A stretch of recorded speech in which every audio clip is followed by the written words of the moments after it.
के सिन्हा साहब, आप जल्दी से अपनी बात पूरी कर लें, फिर मैं इन तस्वीरों पर आगे बात करूंगी।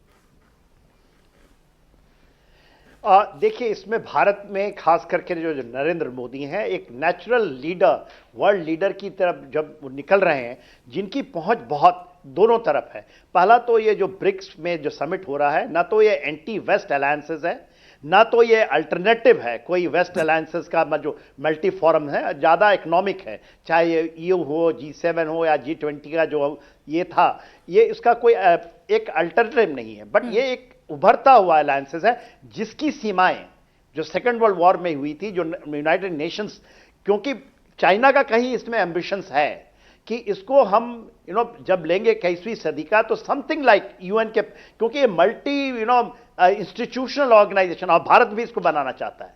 क्योंकि देखिए, इसके ऊपर में आपने जो बात की थी, ये आज के दिन में ये एक मिलिट्री अलायंस नहीं है। हाँ, टेररिज्म का एंगल इसमें डाला गया है, और भारत ने डाला है। इसलिए प्रधानमंत्री के पूरे भाषण के ऊपर में इसका जोर है, और उनका निशाना दो है जो कि चीजें हो रही हैं, जिसमें क्योंकि इसके अंदर में कहीं न कहीं पाकिस्तान भी आ रहा है, इसके अंदर में दूसरे भी जहां से आते हैं टेररिज्म, और इसको चाइना को भी बतलाने की है कि ठीक है, बॉर्डर पे तो हम संभाल लेंगे, मगर जो वो इनडायरेक्टली टैसिटली सपोर्ट करता है, चाहे वो किसी भी फॉर्म से पाकिस्तान को डायरेक्ट, क्योंकि वो उसको फ्रंटलाइन स्टेट बना के चाहता है कि हमारे यहां करे, और ये खुल के बातें नहीं होती हैं।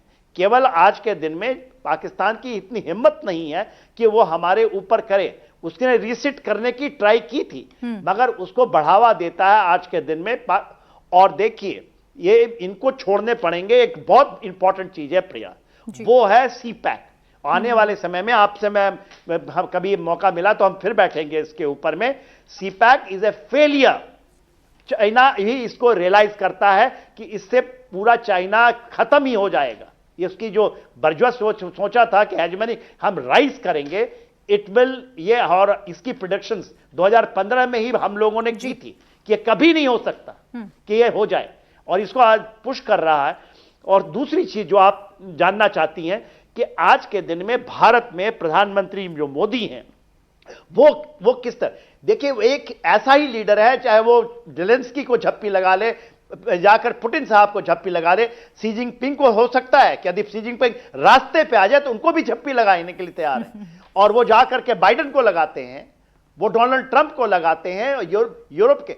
तो ये जो चीजें, झप्पियां जो है ना, ये केवल ऐसा नहीं कि बॉडी एक आपकी मैसेजिंग है, ये आपकी कॉन्फिडेंस है, और वो है स्ट्रैटेजिक ऑटोनॉमी का, कि आप अपने, और पूरा विश्व अब इसको कॉपी करने के लिए तैयार है।